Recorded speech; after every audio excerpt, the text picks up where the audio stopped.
de validação do HTML. Eu vou dividir os conteúdos que entrariam aqui em duas partes. Nessa primeira eu vou mostrar lá no edital o que está sendo solicitado da gente em relação à validação do HTML. E numa segunda parte, então vai ser a aula 30, eu vou trazer aqui os resultados que a gente já recebeu, os resultados, as respostas, os retornos que a gente recebeu do que a gente fez no PNLD 2023, porque a gente está bem em janeiro de 2023, na etapa de diligências dos livros digitais do 23. Eu já recebi uma ou duas diligências, ainda falta, tem um volume que ainda não veio, mas a Universidade Federal de Alagoas, que está responsável por isso, já mandou um documento em que ela mostra um pouco a expectativa que tinha, o que não aconteceu, aponta perspectivas, dá sugestões muito interessantes, e eu acho que esse documento é um documento de formação da gente também, né? Então eu achei melhor separar as aulas para elas não ficarem muito longas, e para a gente ter mais tempo de olhar para esse documento da Federal de Alagoas, que está apontando um caminho para o PNLD 2025. Então, quem assistiu ao curso com vistas a participar do edital do 25 precisa conhecer esse documento, né? Deixa eu baixar aqui a minha capa, porque eu coloquei o edital, em vez de colocar lá nos PowerPoints, eu resolvi abrir o edital, que é o do edital 2024, que é o último edital que a gente atendeu, né, com livro digital. Porque eu acho que algumas coisas a gente precisa efetivamente ler no edital, ler no documento original, porque circula muita informação no meio editorial e essas informações nem sempre estão calcadas naquilo que é efetivamente a regra, né? Eu vou começar aqui pelo normas fonéticas, porque o normas fonéticas está antes do item validação. Esse documento aqui é o anexo 7 do PNLD 2024. Esse anexo foi muito parecido com 2023, mas a cada programa a ideia é que essas regras, né, esses critérios de acessibilidade do livro digital fiquem mais definidos. Agora, por exemplo, o FNDE tem a resposta, né, da Federal de Alagoas a respeito das diligências do 23, então certamente o PNLD 2025 já vai vir com referências mais concretas para a gente. Esse início foi mais solto, né? E obviamente isso teve implicações no resultado final. Então aqui, no item normas fonéticas, eu vou ajustar aqui para a largura, né, para a gente poder olhar para isso mais de perto. Então aqui em normas fonéticas, que é efetivamente, deixa eu só fechar aqui meu e-mail para ele não ficar nos atrapalhando. Esse item, ele diz respeito a como é que esse livro vai ser lido, então como é que esse texto escrito vai ser transformado em texto oral. Aqui no edital, eles estão dando duas possibilidades para a gente de transformação desse texto escrito em texto oral. A primeira possibilidade, que é a que eu tenho usado, porque um pouco por ignorância, um pouco por achar que é mais simples, é você considerar que o seu livro vai ser lido por um leitor de tela. Os navegadores de Chrome, o Edge, o Firefox, eles têm leitores de tela. Mas os deficientes visuais, eles costumam usar um computador com um leitor de tela instalado, que não é só para o navegador, né, que é para qualquer outro comando do computador. O mais conhecido é o NVDA, que só funciona para o Windows. Eu tenho um problema aqui porque o meu computador de mesa, o principal, ele é um Macintosh. Então, eu não consegui achar o NVDA para Mac, só para o Windows. Então, eu uso ele num computador menor, um computador portátil. Então, o PNLD escolheu o NVDA como esse leitor de tela padrão, que a gente precisa utilizar para verificar se o nosso livro, quando ele é lido pelo NVDA, como é que, se essa conversão do texto escrito em texto em falado, se ela acontece perfeitamente bem. Então, essa é a primeira opção. Para essa primeira opção, eles estão dando aqui como sugestões aliás, como sugestão não, como obrigação, né? Porque é deve e obrigação. Devem ser utilizados atributos área, como o área label, ou a tag ABBR. Eu estou usando a tag ABBR, tá? Porque essa tag é uma tag para siglas. Então, se por exemplo tem IBGE, eu posso colocar a tag, eu coloco a tag ABBR, e aqui dentro da etiqueta, né, eu coloco esse atributo title. E aí no title eu coloco title igual, abro aspas e coloco Instituto Brasileiro de Geografia e Estatística, tá? PIB, PIB. Antes do PIB eu coloco a etiqueta BBR e dentro da BBR eu coloco o atributo title igual, abre aspas, Produto Interno Bruto, ok? E esse área label eu realmente estudei e não consegui capturar assim o sentido dele. Talvez seja um recurso mais abrangente do que a etiqueta BBR, pode ser que sim, né? A outra opção, então, numa opção você vai usar, o seu livro vai ser lido pelo NVDA e você precisa garantir que ele vai ser bem lido, que tudo que está lá escrito vai ser transformado num texto oral de boa qualidade. Tá? Essa garantia somos nós, editores, que precisamos dar pelo edital. Mas o edital nos dá uma segunda opção, que é a opção que tem sido utilizada por esses grandes fornecedores, essas empresas que têm fornecido livro digital já há bastante tempo, muito antes do livro HTML5, o livro do EPUB, para as grandes editoras. Eu imagino, mas aí é da minha inferência, né, que para esses grandes fornecedores, colocar alguém testando o livro no NVDA é uma coisa absurdamente cara, né? Imagina colocar alguém ouvindo esses livros, e aí você tem, sei lá, numa editora grande, para cada componente, se você tiver 3 coleções, você vai ter, sei lá, uns 40 livros, né? E aí, para todos os componentes, você vai ter, sei lá, 100 coleções. E você vai colocar todo mundo ali lendo, quer dizer, você teria uma grande quantidade de pessoas que passariam dias e dias e dias ouvindo esses livros para ver o que deu errado. Isso, obviamente, não é uma tarefa inteligente, né? Então, esses grandes fornecedores costumam usar essa segunda opção, que está aqui no item 8.2.1. E aí, vejam a diferença, né? Aqui é podem, então é uma opção, tá? O edital está dando uma opção. Podem ser embarcados áudios no formato MP3, inclusive os gerados a partir de vozes sintetizadas, TTS, que é Text, alguma coisa para o Speech, que são esses, eu já mostrei para vocês um exemplo na aula de audiodescrição.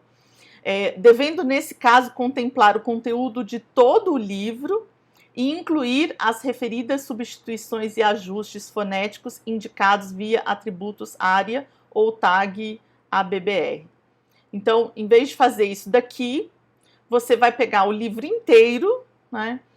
Vai transformar o livro inteiro num áudio MP3. Eu não sei onde é que coloca isso no livro, tá? Eu tenho essa dúvida. Onde é que eu vou inserir esse áudio? É lá no index? Já no index eu vou inserir? Eu imagino que sim, né? E aí, quando a pessoa com deficiência abrir o index, que é a primeira página do livro, vai ter o áudio lá. Eu, como professora, confesso a vocês que fico um pouco apreensiva com essa solução. Porque se eu disser para os alunos assim, vamos abrir, sei lá, o projeto 4 do livro, e eu der o link para os alunos, que eu imagino que quando as coisas estiverem acontecendo em sala de aula, isso vai ser o mais fácil, né? O áudio do aluno não vai estar lá na página, né? O áudio vai estar, porque é o conteúdo de todo o livro, então vai estar lá no index. Eu não sei se eles repetem a informação do áudio a cada página, eu não sei como é que fazem, porque eu nunca parti para essa solução. Por uma razão muito simples. Aquela opção de fazer gratuitamente, né, o áudio para audiodescrição usando essas plataformas de TTS, elas só são gratuitas para uma quantidade limitada ali de caracteres, tá? Para eu fazer o livro todo, eu teria que ir colocando pedaços do livro ali, gravando o áudio e depois montar todo esse áudio. Eu sempre achei muito mais complicado para o volume de material que eu tenho aqui na minha editora do que abrir aqui no NVDA e ouvir. Mas aí sim, claro que à medida em que aumentar o volume de trabalho, é provável que eu vá estudar um pouco mais essa solução para ver o que dá para ser feito. O que eu sei é que essas plataformas cobram uma assinatura, porque eu já tentei ver quanto é que custaria usar essas plataformas, não da forma gratuita. Até porque, se vocês assistiram a aula de audiodescrição, vocês viram que para eu ter o arquivo, né, a plataforma lê gratuitamente, mas para eu ter o arquivo, eu uso um plugin que grava a voz sendo falada. Porque essas plataformas gratuitas, elas não te dão o arquivo do áudio. Elas leem tudo que você mandar ali, elas leem, ok, com todos aqueles atributos, velocidade e tudo mais, mas se você quiser ter o áudio gravado, você precisa pagar para elas, pagar uma assinatura. Aí o jeito que eu arranjei foi colocar aquele plugin, eu aprendi isso num vídeo do YouTube, colocar aquele plugin que eu mostrei para vocês, e aí o plugin grava tudo que está sendo falado naquela página do navegador, sem gravar o áudio externo. E aí eu consigo ter o áudio dessa gravação. Então, eu imagino que para um fornecedor grande, fazer uma assinatura de um serviço como esse é muito barato. Ainda mais pelo volume que vai ser utilizado, né? E do que eu pesquisei, a plataforma tem um valor de assinatura e você usa ilimitadamente, ela não vai te cobrar por caractere. Então, certamente é mais barato para eles embarcarem esses áudios do livro inteiro usando voz sintetizada, né? Porque também se o PNLD exigisse voz humana, aí seria caríssimo, né? Porque teria que ter pessoas dentro de um estúdio lendo esse livro inteiro para poder gravar, né? Aí o que eles pedem, né? Que a gente tenha, são pontos de atenção, né? Que a gente tem que adaptar. As siglas, as abreviaturas, já dei aqui o exemplo, né? As siglas de estados, PIB, as abreviaturas, tudo que abrevia, por exemplo, na ficha catalográfica, tem P pontinho, blá blá blá. Porque abreviação de página. Então a gente tem que ter cuidado com isso, né? Ou escreve página ou usa a etiqueta ABBR. A diferenciação fonética, forma, que caiu, né, o acento. As unidades de medida, por exemplo, metros quadrados, vem M2. Aquilo não vai ser entendido, né? Então a gente precisa tomar cuidado. Palavras estrangeiras, eventualmente o NVDA lê bem, e às vezes ele lê mal algumas palavras. Então a gente precisa escutar e verificar como é que está sendo lido. E eu acho que tem mais alguma coisa. Tem termos destacados, então circulados, pintados. Numeração romana, já falei isso para vocês quando fui explicar por que o manual do professor vai para o final, né? Quando a gente faz parear o livro do estudante, o manual do professor lá no manual do professor, expliquei para vocês que a numeração romana, eles leem, em alguns casos o NVDA lê assim, página 5º, em vez de página 5. Às vezes lê página V. Eu não sei te dizer qual que é o porquê dessa variação, mas eu já ouvi das duas formas no mesmo livro, tá? E no caso de livros de idiomas, os trechos em idiomas que não forem português devem ser marcados em sua etiqueta delimitadora com o atributo lang, identificando com o código do idioma correspondente. Espanhol, EM, eu não sei o que é. Francês, etc. Nesse caso, o texto deve ser gravado com voz sintetizada no idioma requerido e os arquivos de áudio devem ser nomeados seguidos identificadores dos marcadores do trecho gravado. E aí, nesse caso, cada trecho que tem o texto estrangeiro vai ter um áudio, né? Os arquivos devem ser inseridos no diretório recursos mídia, o identificador deverá ser único para todos os elementos do mesmo livro. Eu, francamente, nunca usei, porque eu nunca fiz livro de idioma, então eu não estou muito por dentro dessa regra, tá? E aí vem o que efetivamente é a nossa missão aqui, né, nessa aula, são as validações. O edital traz para a gente o seguinte, que o livro vai ser validado, né, Então, a equipe da Federal de Alagoas, que é a equipe que venceu a licitação para fazer esse trabalho, eles validam os nossos livros quanto à integridade do conteúdo com suas adaptações. Por quê? Lembrando, PNLD 2023, PNLD 2024 tem esse item que diz que o livro impresso precisa estar inteiramente ali no livro digital. Então, o livro digital, no caso do PNLD 2023, era só isso. O livro impresso é igual ao livro digital, igualzinho. No PNLD 2024, o livro digital pode ter mais coisas do que o livro impresso. Mas o que está no impresso precisa estar no digital. Tá? Então, integridade com as adaptações. Há a possibilidade de você fazer adaptações, até porque tem coisa que só funciona no impresso e tem coisa que só funciona no digital, né? Mas você precisa garantir a integridade do conteúdo. Depois, consistência do formato HTML5. Aí eles sugerem um validador. Eu chamo esse de validador 1, tá? Que é o que a gente já vai usar ali logo em seguida. Depois, qualidade técnica da acessibilidade. Aí eles sugerem, utilize o recurso Lighthouse das ferramentas do desenvolvedor no navegador Chrome. Então, esse é o validador 2. Tá? Aí vem presença de descrições de imagens e objetos complexos. Então, o livro vai ser validado quanto às descrições. O texto alternativo das imagens e de todos os objetos que eles chamam de complexos. As fórmulas, os infográficos, os diagramas. Não está aqui, mas os mapas também entram nisso. Tá? Então, não só as fotografias precisam ter texto alternativo, como também o que eles estão chamando de objetos complexos, né? Fórmulas, infográficos e diagramas. Não está aqui validador 3, tá? Mas está implícito aqui, ó, que a gente precisa ouvir o livro no NVDA. Deixa eu achar aqui onde é que está explicitamente escrito que o NVDA... Aqui, ó. Acho que é aqui que está o NVDA. Não, aqui está o Thorium, né? Que é o leitor do livro digital. Tem algum lugar que o PNLD define que o NVDA... Deixa eu fazer como busca. Que o NVDA é o leitor. Aqui. Ah, tá. Tá lá no anexo 3, tá? Isso é um problema de edital, né? As coisas estão para lá e para cá, a gente fica para lá e para cá. Eu estava no anexo 7, que é a critério de acessibilidade. Aqui são aquelas indicações, junto com as indicações para o livro impresso, de tudo que tem que ter, né? Das características físicas dos dois livros. E aí, no item aqui, obras digitais, a gente tem aqui o leitor. Então, os arquivos de conteúdo em HTML podem usar atributos ARIA para identificar características de acessibilidade, como descrito e aí tem um site, que são os papéis UI ARIA. Sugere-se levar em consideração os comentários e aí aqui tem os comentários, sobre boas práticas de uso e testar seu uso efetivo com o leitor de tela NVDA.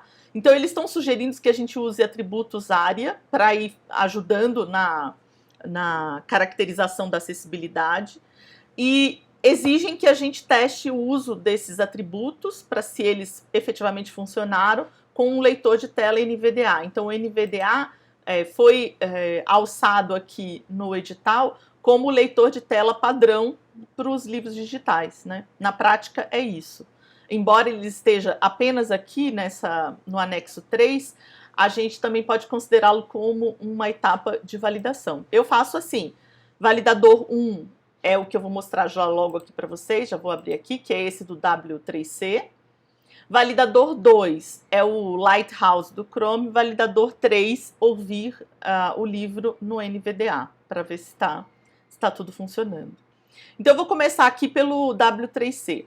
O W3C, esse validador do W3C, ele tem uma vantagem que você pode validar se o livro estiver online, então você coloca aqui o link, ou você pode validar com os arquivos, né? Isso é uma vantagem, vocês não imaginam, porque você está lá usando o seu editor de HTML, né? O Visual Studio Code.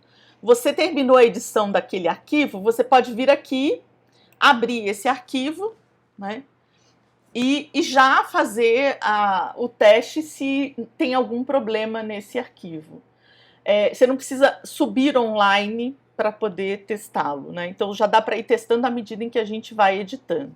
Eu vou começar aqui a abrir, E aí eu queria dizer uma coisa para vocês. Do mesmo jeito que a gente começa pelo MP descaracterizado ou caracterizado, dependendo da escolha de vocês, na hora de validar, o MP também é a melhor escolha que vocês podem fazer. Porque se você considerar que o manual do professor tem o livro do estudante reproduzido, quando você valida o manual do professor, você está indiretamente validando o livro do estudante. Então você perde menos tempo, você não vai fazer validação de todos os arquivos. Se você fez o MP e depois duplicou e apenas fez os ajustes para o livro do estudante, se o seu arquivo do MP está validado, o seu arquivo do livro do estudante também está. Mas atenção!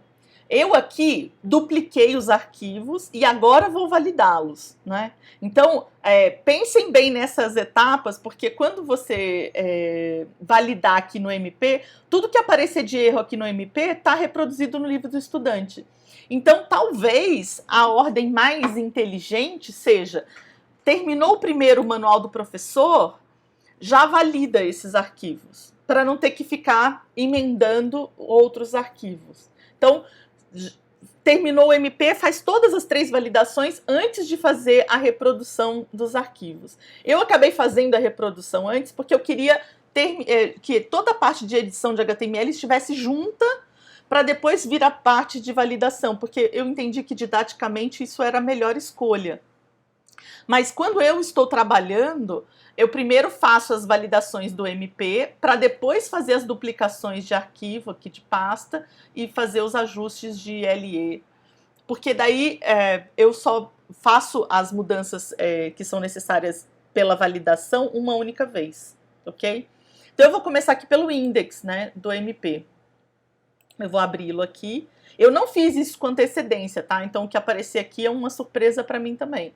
Não estou falseando essa validação. O que eu fiz errado vai aparecer aqui. O que está em verde, gente, tá ok. Tá? Ele fica dando informações aqui que eu, francamente, nem sempre entendo. E peraí que eu esqueci de fazer uma coisa importante aqui, ó. No caractere, eu já vou escolher a opção que é o TF8, que é exigida pelo edital do PNLD. E aqui no documento eu já vou colocar HTML5, tá?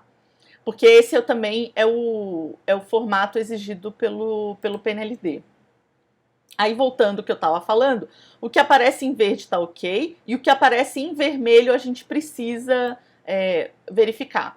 A gente precisa olhar, porque daí é um erro.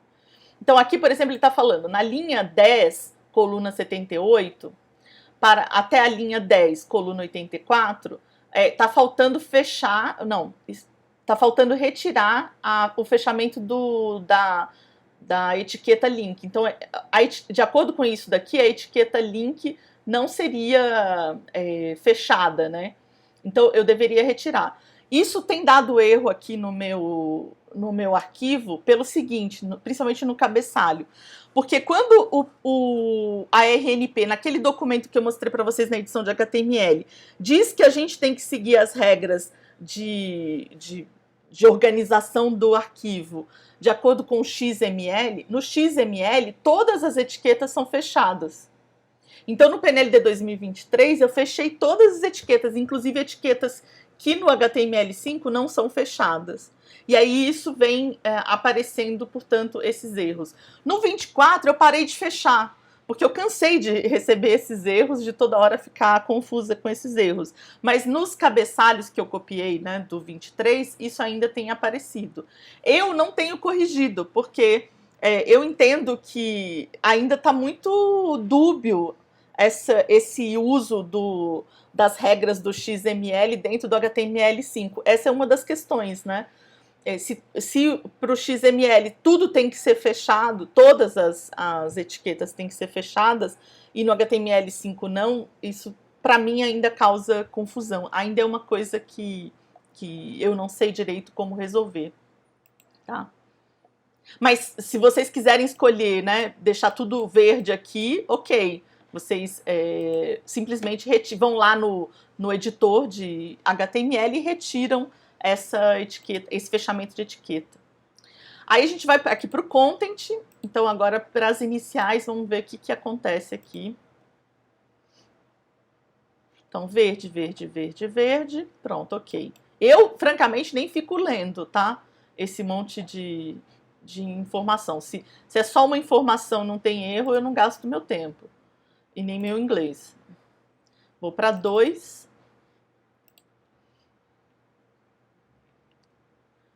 Verde. Ah, tem um erro aqui, ó. Valor incorreto de 800 pixels para o atributo widget no elemento vídeo. Esperado um dígito mais... Ah, isso aqui já abusou do meu inglês. Mas está escrito, em vez disso, tem um P. Será que é esse P anterior que ele está implicando? Deixa eu dar uma olhada lá. Isso é uma coisa que eu preciso observar, né? Então, aqui é o arquivo MP-HTML2, reprodução LE. Ele está dizendo que na linha 36, isso é uma coisa boa aqui do validador, ele te ajuda, ele te localiza qual é a linha, na linha 236. Então, vou abrir o editor de HTML e vou ver se eu acho o problema do erro.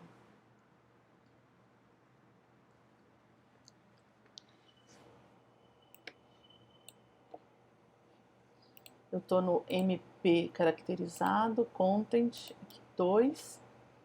A linha é a 236, vídeo. Então, vou lá até a 236, já direto.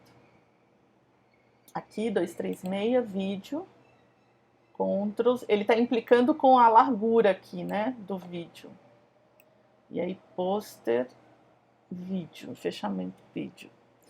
Eu preciso que o vídeo apareça numa determinada nessa largura, porque eu uso aquela fórmula de restringir, né? Eu vou abrir aqui o arquivo para ver como é que ele tá.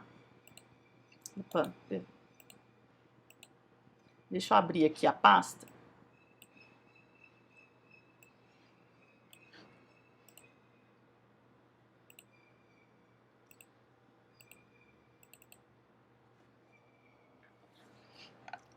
É o vídeo lá embaixo. Eu vou mostrar como é por que eu preciso, né, desse... Aqui é o vídeo, tá? Como eu uso essa restrição de que o livro, mesmo aberto numa tela larga, ele vai ter essa largura restrita aqui de 800 pixels, eu preciso que o vídeo tenha a largura de 800 pixels, certo? Então, eu não sei bem como resolver. Eu teria que resolver, tá? Eu vou ter que dar uma olhada e ver como é que eu fiz nos outros livros para isso passar, porque eu não posso deixar esse erro. Esse é um erro que eu não posso deixar passar. Mas eu não sei ainda bem como é que eu resolvo. Porque se eu tirar os 800 pixels e colocar, sei lá, 800... Deixa eu ver se eu consigo com 800 VW, se funciona, né? Vamos testar aqui. Mas eu entendo que não, que eu precisaria ter a mesma largura que tem no formatação. Vamos ver aqui. Ó, do ponto de vista da forma aqui, não prejudicou. Agora vamos ver aqui se aqui no validador muda alguma coisa, né? Não, ainda continua. Valor 800 VW para atributo. Olha, é esperado um dígito, mas não um termo, né? O que ele está dizendo é isso, ele espera um dígito aqui na largura, mas ele não espera que tenha uma letra. Vamos ver se assim funciona. Aqui do ponto de vista do arquivo funcionou. Vamos ver agora se no validador funciona.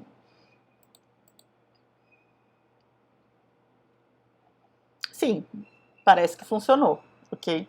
Eu sou super insegura com essa parte, porque quando você não sabe bem o que você está fazendo e fica testando, né, erro e acerto, às vezes acerta, mas você não sabe bem por que acertou. Mas aparentemente, quando eu uso aqui o que ele está me dizendo, é que quando eu coloco aqui a largura, o valor da largura, eu não preciso colocar uma unidade.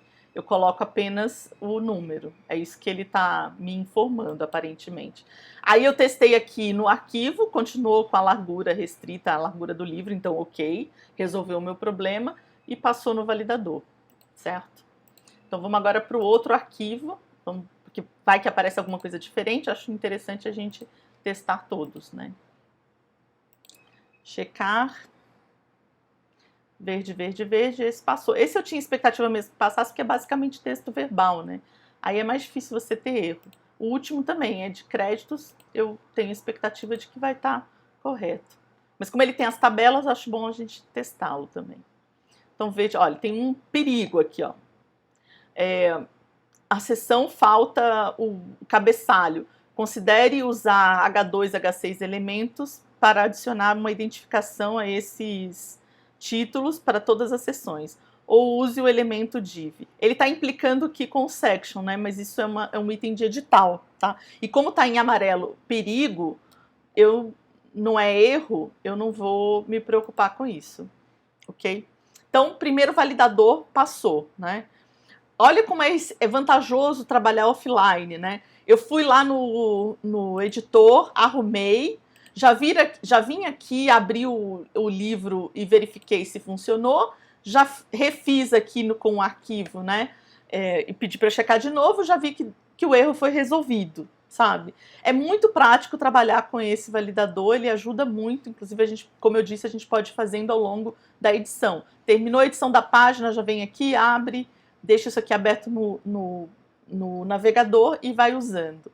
O segundo validador, ele é mais complicado de uso, porque ele é um validador aqui do Chrome e ele só aceita o arquivo que esteja online. Então, você precisa pegar o pacote HTML e colocá-lo online. No caso, eu criei aqui um subdomínio do meu site, da minha editora, que é o testehtml.borealedições.com.br. É um subdomínio. E aí, aqui no gerenciador de arquivos, deixa eu abrir aqui para mostrar para vocês. Aqui no gerenciador de arquivos do... Então, aqui do lado está o teste.html, o subdomínio, né? testehtml.borealedições.com.br. Tudo que eu criar aqui de pasta é um acréscimo a mais aqui na URL do site, né? Então, por exemplo, eu criei uma pasta curso Udemy, que está aqui. Aqui tem outras pastas que são de outros arquivos, né? De outras coleções. Tudo que eu preciso de teste HTML para fazer, eu coloco a pasta aqui.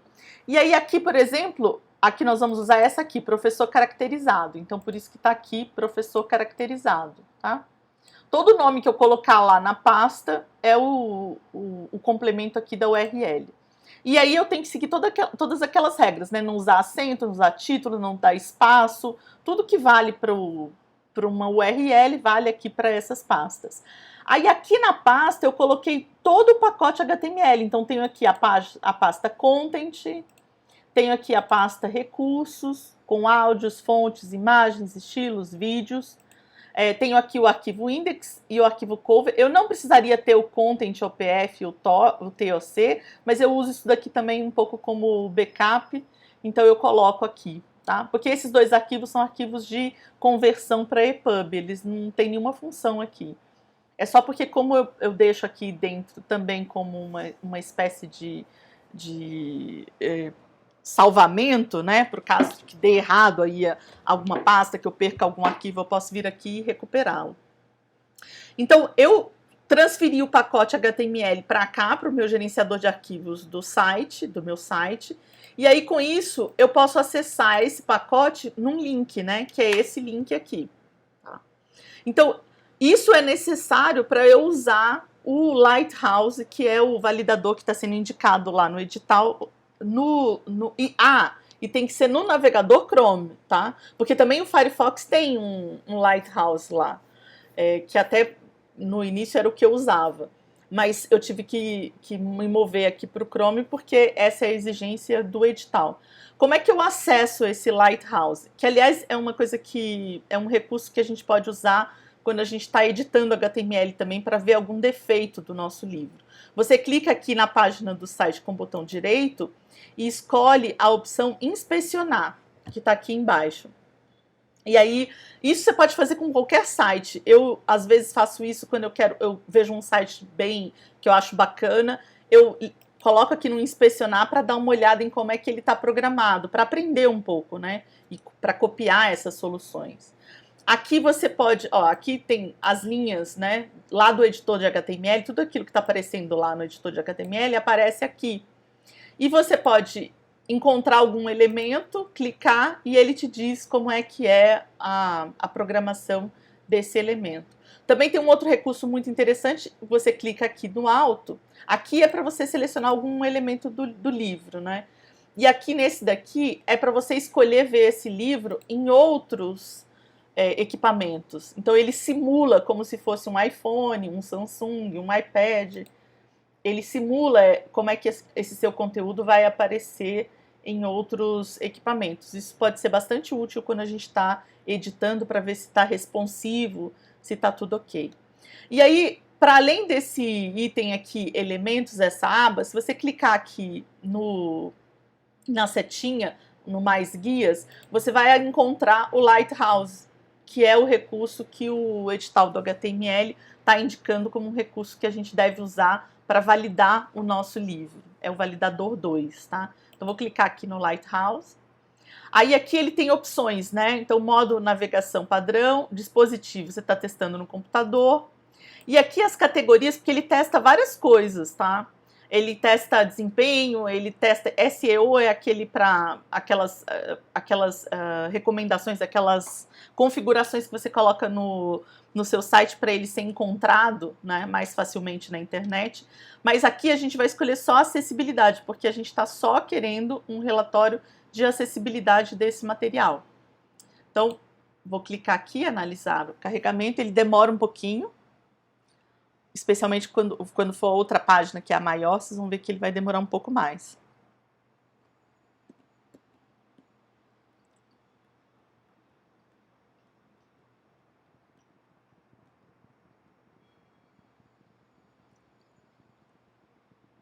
Eu fiz esse teste do Lighthouse na folha CSS. Quando eu criei a folha CSS do material, usando o InDesign, eu já vim aqui. Então, eu tenho expectativa de que ele não tenha muitos erros, tá?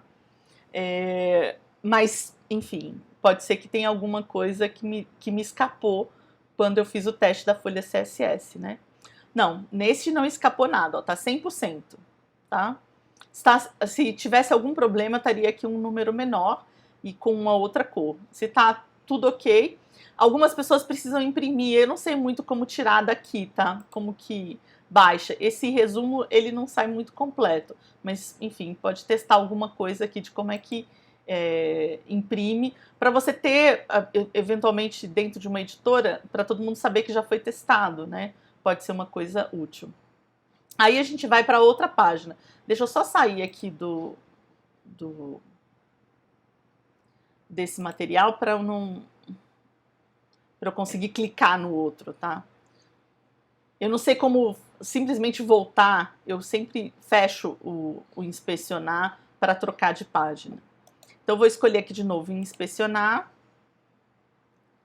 Agora, para fazer nas iniciais, escolho aqui Lighthouse e peço para ele verificar. Aí aqui ele pode verificar, ele verifica se tem o texto alternativo de todas as imagens, ele verifica os contrastes, se está tudo ok. Então, são os principais problemas, né, que ele verifica e aparece. Esse também, 100%. Agora eu vou para a página maior. Nessa eu tenho alguma expectativa de que tenha algum erro, porque essa é a maior parte aqui, né, o arquivo de maior extensão aqui.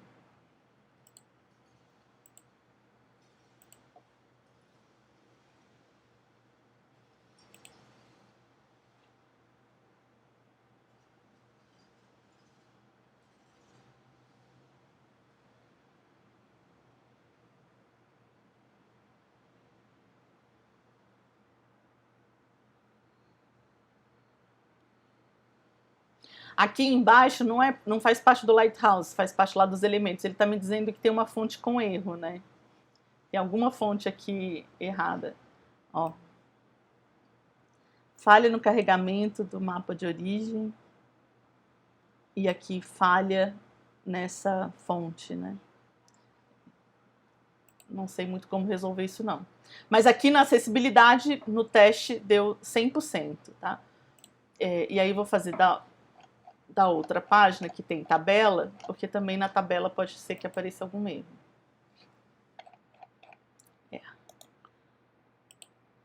Inspecionar. Lighthouse.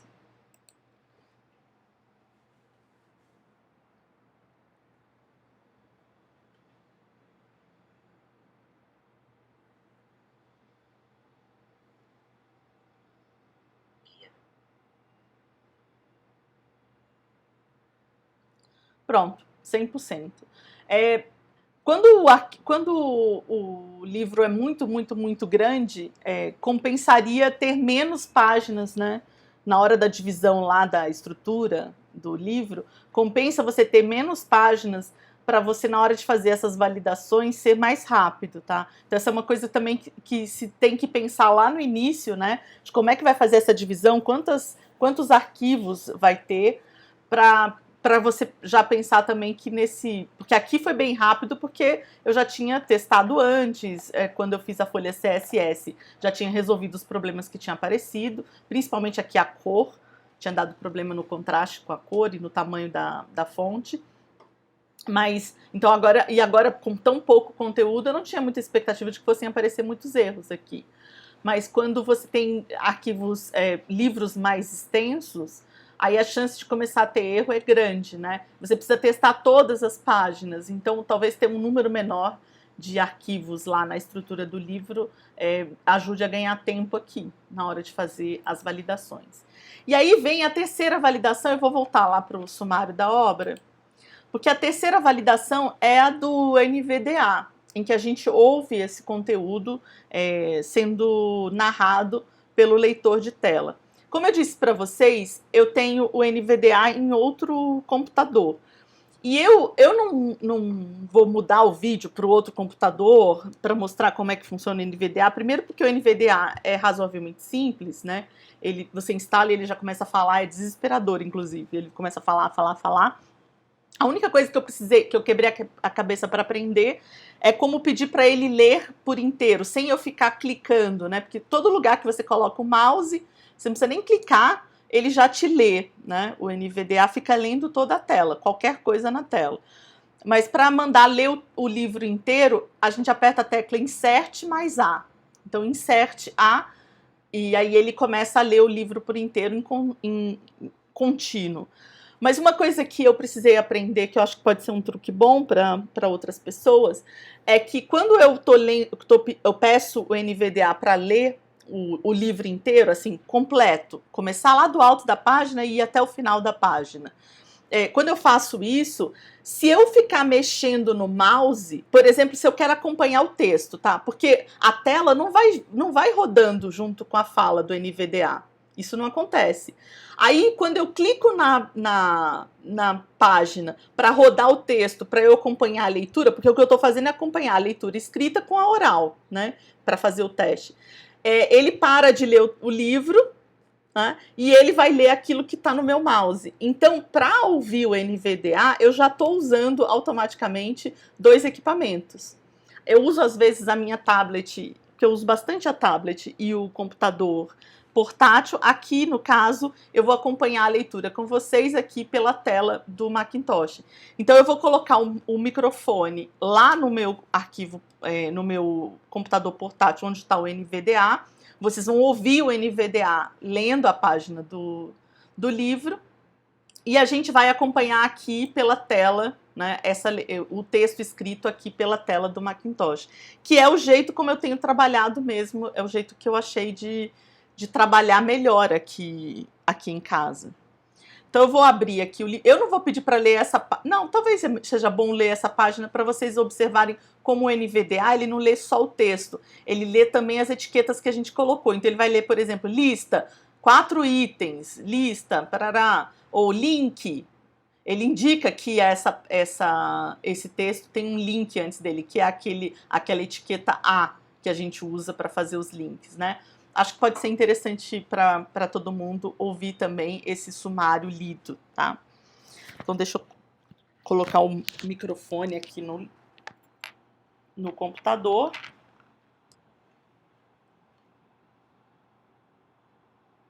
Guia. Visitado link reprodução do livro do estudante. Título nível 2 link qualquer pão feito de queijo é um pão de queijo. 6. Lista com 5 itens link de onde vem o pão de queijo. 8. Link de onde vem o seu pão de queijo. 10. Link vamos fazer um pão de queijo. 12. Link para ir além. 14. Link anexo. 15 fora de lista. Link manual do professor. Título nível 2 link um livro para crianças sobre o preparo de pão de queijo. 18. Lista com 4 itens link aspectos teórico-metodológicos. 18. Link avaliação. 18. Link plano de desenvolvimento. 19. Link sugestões de leitura. 20. Tem duas coisas que eu queria chamar a atenção. Primeiro, que ele começa a ler a lista e aí depois ele fala fora de lista. Quando eu comecei a ouvir, eu falava assim, ué, onde é que é isso? Por que ele fala isso? Mas aí depois eu entendi a lógica. Se ele começa a ler uma lista, ele precisa indicar quando termina a lista. É que para quem é vidente como eu, obviamente, você vê que terminou a lista, mas para quem está ouvindo, precisa saber que terminou a lista, né? Então ele diz fora de lista. E aí eu entendia que fora de lista era uma informação do texto seguinte, mas não, é uma informação do texto anterior. A outra coisa é que ele leu sobre, e ele não leu sobre o preparo de pão de queijo, tá? Então, se a gente achar... Eu lendo coisas na internet, ouvindo podcasts e vídeos de pessoas cegas, o que eu entendi é que as pessoas cegas que estão usando o NVDA já sabem de algumas coisas que o NVDA não lê bem em português brasileiro. E isso não é um problema. Só que aí eu fiquei pensando comigo que para uma pessoa que está na escola em formação, pode ser que isso não seja tão familiar, né? Então, para alguns casos, vale a pena a gente intervir.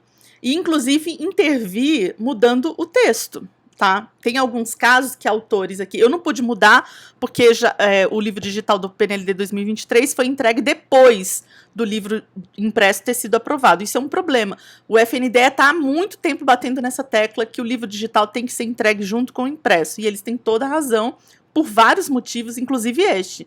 Porque se você descobrir que aqui na leitura está muito ruim, algumas coisas estão ruins, por exemplo, em saberes, o NVDA estava lendo sabers.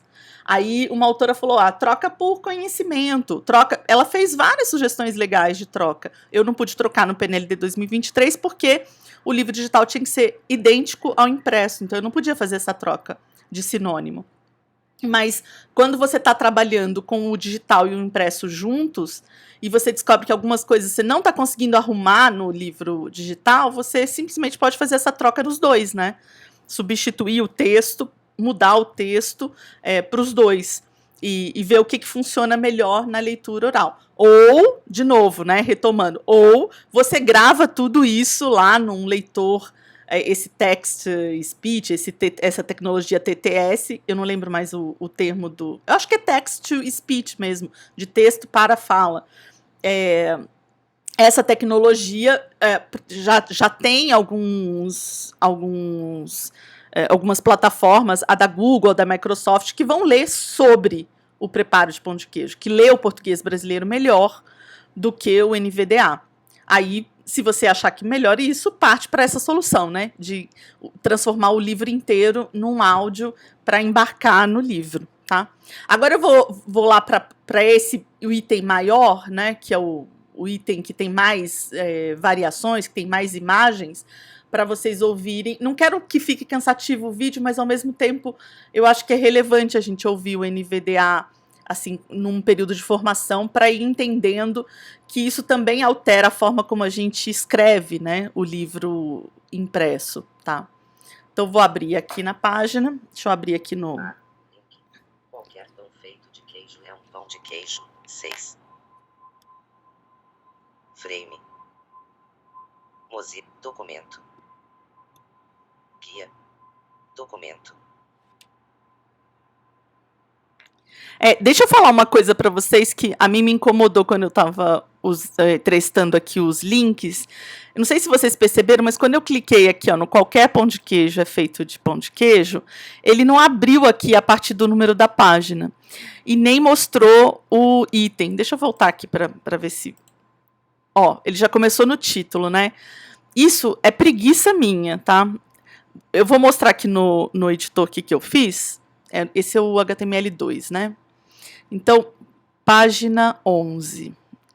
Deixa eu ver aqui. Não, era página 6, né? Qualquer pão de queijo... Qualquer pão feito de queijo é um pão de queijo? Então, esse é o título. Eu tinha que colocar um ID aqui, que é o ID que está funcionando, que está indicado lá no link, no index, para abrir essa página. Se eu colocar esse ID aqui no título, acontece isso que tá acontecendo aqui na página. Deixa eu abrir de novo aqui a página. Que está acontecendo aqui de ele abrir bem aqui, ó, rente ao título, inclusive cortando os títulos, né?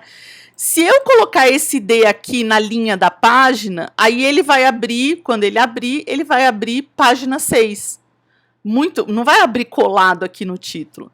Mas eu não lembrei disso na hora que estava fazendo e depois tive preguiça de deslocar, né? Porque o que eu deveria ter feito é deslocado isso daqui para o número da página. Porque aí, quando lá no index eu clicar no link T1, ele vai abrir a partir da linha página 6. Vai abrir a vinheta e depois vai abrir o título. Mas eu fui colocando tudo em cima do título, tá? Porque quando eu coloco para buscar, né, se vocês voltarem lá na aula de edição, quando eu coloco para buscar, eu coloco essa classe aqui para ir buscando, né, o título, para ir andando pelo arquivo e colocando os IDs. Mas aí, na hora de colocar o ID, eu deveria voltar e ver o que elementos que estão aqui antes. Se tiver um número de página, o mais adequado é colocar o ID aqui no número de página, tá? Só que aí eu tive preguiça de voltar e refazer isso. Só que toda vez que eu abro, me incomoda demais, né? O fato de que a página abre grudadinho aqui no título. Mas agora sim, vamos ouvir o NVDA. Título nível 1. Qualquer pão feito de queijo é um pão de queijo. Figura gráfico: prato sobremesa com bolinhos arredondados dourados. Fora de figura. Lista com 3 itens. Cifrão: você conhece esse alimento? Cifrão: qual é o nome? Cifrão: você sabe do que ele é feito? Fora de lista. Respostas pessoais. Desenhe no livro impresso um alimento parecido com este que você coma com frequência. Orientações para o professor complementar. Marco: qualquer pão feito de queijo é um pão de queijo. O objetivo da página é possibilitar o diagnóstico daquilo que os alunos já conhecem sobre o pão de queijo. Pode ser interessante organizar pequenos grupos para que eles conversem sobre suas respostas e façam o desenho. Página 7. De que é feito o pão de queijo? Figura gráfico: tigela vista do alto com pó branco dentro. Legenda: goma ou polvilho. Fora de figura. Figura gráfico: pilha de queijos redondos. Placas informam o tipo do queijo e o preço. Legenda: queijo Minas. Fora de figura. Figura gráfico: pote visto do alto com raspas de gordura dentro. Legenda: banha de porco. Fora de figura. Figura gráfico: gema e clara de ovo. Ao fundo, se vê as cascas. Legenda: ovo. Fora de figura. 1. Como você acha que esses ingredientes são reunidos para fazer o pão de queijo? A ordem de reunião dos ingredientes pode modificar o pão de queijo. 2. Temos um desafio para você e seus colegas. Reúnam-se em pequenos grupos para discutir a questão a seguir. Lista com 2 itens. Bolinha: há diferentes formas de reunir e cozinhar esses ingredientes. Espera-se que os alunos indiquem diversas formas de manipular esses alimentos, pelo cozimento ou assando. Bolinha: essas formas diferentes resultam sempre no mesmo pão de queijo. É provável que os alunos indiquem que sim, mas o modo de preparo pode levar a resultados muito distintos, não apenas pela escolha do cozimento, mas também pelas proporções de ingredientes. Fora de lista. Orientações para o professor complementar. Marco: orientações pedagógicas. Os ingredientes indicados na página não abrangem todas as receitas de pão de queijo, mas permitem conversar com os alunos a respeito daqueles mais significativos. O desafio tem a intenção de colocar em evidência o modo de preparo do pão de queijo, que influencia o resultado final. Página 8. Figura gráfico: imagem decorativa. Fora de figura. Título nível 2. De onde vem o pão de queijo? Alguns historiadores pesquisam em cadernos e livros antigos de receitas para saber a origem do pão de queijo. É certo que esse pão de queijo que comemos hoje estava presente nas mesas dos mineiros há mais de um século. Provavelmente não é possível saber quem inventou a primeira receita de pão de queijo. Talvez nem exista isso, primeira receita. As receitas são vivas, elas vão se modificando e, em algum momento, a gente se dá conta de que novos alimentos são criados ali na cozinha. Um exemplo. Podemos fornecer dois. O queijo Minas chamado de meia cura é o queijo mais adequado para a receita, mas outros tipos de queijo Minas e até mesmo o parmesão são utilizados hoje em dia. A banha de porco já foi a mais utilizada no pão de queijo, mas hoje é a manteiga que reina na receita. Nós temos um desafio para você e seus colegas. Outro ingrediente do pão de queijo que varia bastante de receita a receita é o polvilho, ou goma, como ele é chamado por muitos mineiros. Propomos que vocês pesquisem como o polvilho é feito e anotem no livro impresso o que descobrirem para compartilhar com os colegas. Orientações para o professor complementar marco orientações pedagógicas. Nós utilizamos as informações que compõem a reportagem jornalística indicada a seguir para elaborar o texto para os estudantes, buscando localizar a origem do pão de queijo em Minas, sem limitar a possibilidade de os alunos discutirem essa origem, já que o pão de queijo se assemelha a outras receitas com queijo, como a chipa.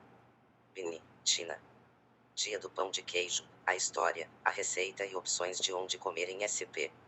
CNN Brasil, 17 de agosto de 2022. Disponível em https://med.net/pau.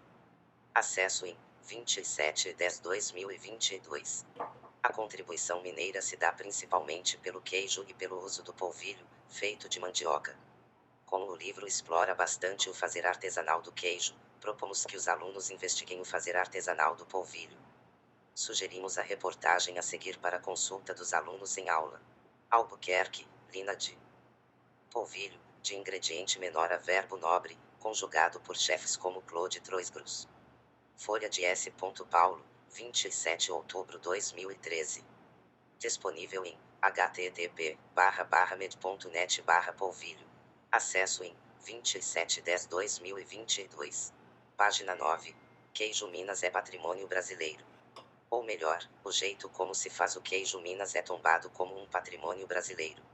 Isso significa que nós precisamos preservar a forma artesanal de fazer queijo, pois ela é um elemento significativo de nossa cultura. Vamos conhecê-la. Figura gráfico. A primeira etapa de produção de queijo é a ordenha. O leite tirado direto da vaca é o ingrediente gráfico principal do queijo. Em seguida, vem o corte do leite, coalho até 90 minutos depois da ordenha. É gráfico iniciada a coagulação do leite com o coalho. O passo seguinte é a dessoragem, que separa o líquido gráfico da massa. Então, vem a informagem e prensagem. A massa é informada e prensada manualmente. Na gráfico salga seca, ocorre a colocação de sal sobre o queijo prensado. O último passo é a viragem, a cura e gráfico a lavagem diárias. Algumas horas depois, o queijo é retirado da forma e recolocado de maneira gráfico invertida e novamente é feita a salga seca. A cura consiste em lavar e virar o queijo todos os dias gráfico até que esteja pronto. Legenda. O modo artesanal de fazer queijo constitui um conhecimento tradicional e uma marca da identidade. Legenda cultural da região do Cerro e das Serras da Canastra e do Salitre. Guia. Eu parei aqui porque eu queria chamar a atenção para vocês de algumas coisas nesse trecho aqui. A primeira coisa é aqui, quando ele lê o site, ele diz assim, https://med.net. Para quem está ouvindo, essas 4 letras não ficam claras, fica, sei lá, se a pessoa fosse digitar, ela digitaria talvez med.net, e aí aqui pau, né? Ele lê sem o acento. Essa é uma questão para se pensar, assim, eu não usei, até hoje eu não usei a etiqueta ABBR para os links, né? Mas é uma questão a se pensar, se a gente, se a pessoa que está ouvindo, se ela é cega, ela vai precisar saber essas letras. A questão é que é muito chato ouvir você soletrando letra a letra, né? É muito mais rápido você ouvir lendo corrido. A outra coisa é aqui no dezembro, ele fala 27/10 2022. Às vezes você tá OUT, ele lê outubro. Às vezes está JAN, ele lê janeiro. E às vezes não. No caso de dezembro, eu imagino que seja porque 10 é uma palavra que existe, sei lá. Ele não leu... aqui ele leu Claude Trois Gros e não Trois Gros. Então entra naquela palavra estrangeira que eu deveria colocar aqui a língua francês, né? E trazer o texto falado num arquivo de áudio. Depois me incomodou ele ler o Folha de S São Paulo, então eu deveria usar a etiqueta BBR aqui, tá? Para colocar em extenso, né? Usando o atributo title, colocar São Paulo, tá? Aí, quando chegou aqui na imagem, mas isso é o que eu queria mais chamar a atenção de vocês. Quando chegou aqui na imagem e na legenda, ele vai lendo e no meio das coisas ele coloca a palavra gráfico. Tá? Aí ele vai lendo aqui a legenda, quando chega aqui no pedaço da legenda ele fala legenda. E ele fica repetindo essa palavra gráfico de tempos em tempos. Do que eu entendi, do que eu pesquisei e entendi, é porque esse texto está enorme. Então, o NVDA vai lembrando que ainda é gráfico, que ainda é legenda. Uma solução seria reduzir, né, o tamanho. Nesse caso aqui, eu não sei muito como eu faria. Né? Talvez fragmentar esse esquema visual. Esse esquema visual foi feito por um livro impresso, sem pensar no digital. Ele faz parte desse antes, né, do livro digital. Se eu fosse refazer esse esquema hoje, eu já pediria para o ilustrador já fazê-lo em diferentes camadas, para cada camada aqui no livro digital virar um arquivo. Né? Porque daí isso facilitaria bastante na hora de colocar o texto alternativo. O texto alternativo dessa ilustração é enorme mesmo. Por isso que aparece várias vezes a palavra, né, gráfico no meio. Eu não sei se vale a pena ler o resto, mas de todo jeito vocês têm aí na pasta do curso, esses arquivos para vocês poderem abrir no NVDA e escutar no NVDA, né? Inclusive para fazer testes, né, usando a etiqueta ABBR. Eu não estou falando da etiqueta ainda, nem testando nada com ela, porque a aula seguinte, que é sobre o relatório das diligências, eu vou falar mais atentamente, inclusive a gente vai fazer um teste para ver o que muda na leitura, né, com essa etiqueta. Mas aqui o que eu queria basicamente era isso, né, mostrar para vocês por quais validações o livro passa quando ele ainda está nas nossas mãos, antes da gente inscrevê-los. E são essas, né? A do W3C, a do Lighthouse e depois a escuta do NVDA. Algumas palavras vocês podem ter notado que o NVDA não pronuncia muito bem, mas eu, francamente, nessa leitura aqui, achei muito melhor do que as leituras que o NVDA fez, por exemplo, dos livros do PNLD 2023 e 24, assim. A minha sensação, cada vez que eu vou escutando mais o NVDA, é que vai ficando melhor, né? Achei que foi bastante boa, assim, com exceção de uma ou outra palavra que saiu um pouco mal pronunciada. Tem uma forma aqui, né, que aqui na própria ilustração, que ele leu forma, e era forma. Não lembro onde é que tá aqui, mas tem uma hora que... aqui, ó. A massa acho que era aqui. A massa é informada, ele acho que leu... não, é aqui, ó. Algumas horas depois, o queijo é retirado da forma e recolocado de maneira invertida. E aí ele leu retirado da forma. Isso é uma coisa que eu poderia tentar resolver. Como é um texto alternativo, eu poderia colocar um acento, porque o acento caiu e ele não pode aparecer aqui no livro, né? Porque o livro precisa estar inteirinho de acordo com o acordo ortográfico. Mas aqui no texto alternativo, que é um texto que não vai aparecer na forma escrita, apenas na forma oral no livro, talvez eu pudesse ter colocado aqui o forma, o circunflexo. Eu não fiz isso, não testei, não sei se vai funcionar, mas eu poderia testar isso para ver se funciona, né? Isso é uma questão importante, que o texto alternativo muitas vezes é tratado pelo revisor como se fosse um texto que fosse chegar ao leitor na forma escrita. Então eles ficam fazendo correções e a gente fala, não, esse texto precisa estar pronto para ser lido, ele é um texto que vai ser oral, ele só vai chegar ao leitor na forma oral. E aí a gente tem um pouquinho mais de liberdade para lidar com ele. Eu vou fechar por aqui, então, essa aula, e aí na próxima a gente vai falar sobre esses resultados das diligências e sobre a etiqueta ABBR.